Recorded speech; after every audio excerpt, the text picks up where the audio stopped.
The very first beta for Rivals 2 just finished up this weekend, so I wanted to share my thoughts about the game and create some discussion. This beta was highly anticipated, not only by me, but I'm sure by many Platform Fighter fans.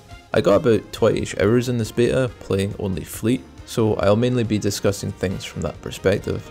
I will start with discussing Fleet, and then move on to my more general thoughts of the game, with some closing thoughts about my hopes for the following betas and eventual release of the game. So, let's talk about the Fox with a float, Fleet.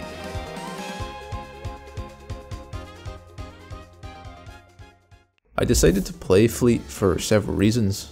One, I've consistently switched around mains in Rivals 1, so the novelty of something shiny and new appealed to me. Two, her kit seemed interesting and unique. A bow character with a float is an interesting combination, and despite leaning towards the zoner archetype a bit, it was something I wanted to try out. Of course, I liked her design too. I was a Fox main in melee, so it was kind of a easy sell for me. So, how does Fleet end up functioning as a character? First off, the instant comparison to make is that of Peach, and for me specifically, melee Peach.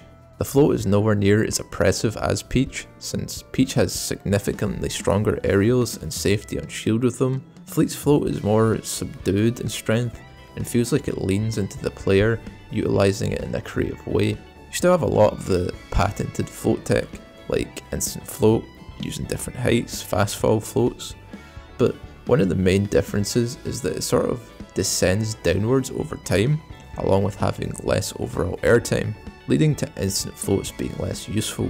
This, in addition to shield pressure being less safe, means you have to play a bit safer. You can't really spam instant float cancel Nair and shield. Instead, you can pressure with one and then play a mix up of dashback, grab or up tilt. A lot of your aerials have decent range, so you can play at awkward heights and drift in ways to bait out options from your opponent.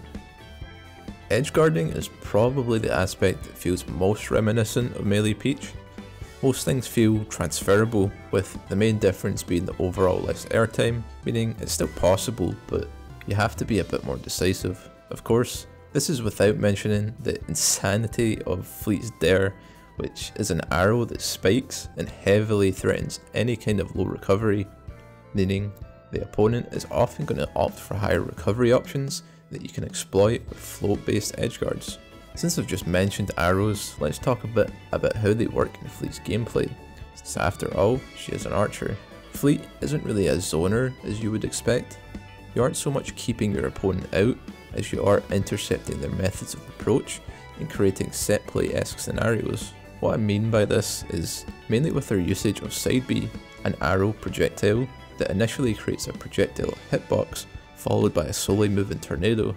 Sounds pretty broken, but it's trumped by a parry, hit it with a move of your own, or just hit Fleet will remove it. The overall nuance of this move is maybe a little out of the scope of this video, but I will say that it is a core aspect of Fleet's kit that allows for a lot of expression. That's probably the main things I want to talk about with Fleet covered. I've been having a lot of fun playing her, and it feels like a nice change of pace with lots of room to explore, so I imagine I'll continue to play her in the upcoming beta weekends. Now, onto the more general thoughts with the game. I feel overall, Rivals 2 is exactly what I've been waiting for in terms of a quality platform fighter that both differentiates from and scratches the melee itch. I imagine it does the same for anyone who prefers another platform fighter, but in a different way. I don't necessarily have any glaring issues with the game, but perhaps some things I noticed that may take some getting used to.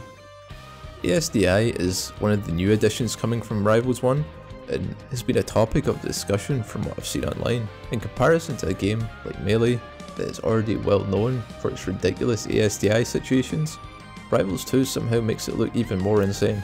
It seems pretty easy to hold down in a majority of scrapping situations and suddenly have a quick reversal. I'm not sure how I feel about it, and I would prefer to see how it develops rather than make any sweeping changes. Another thing I see brought up pretty often is how overarching tech chasing seems to be for Punish Game in general. I've seen a lot of opinions suggesting that tech chasing is too easy and too prevalent.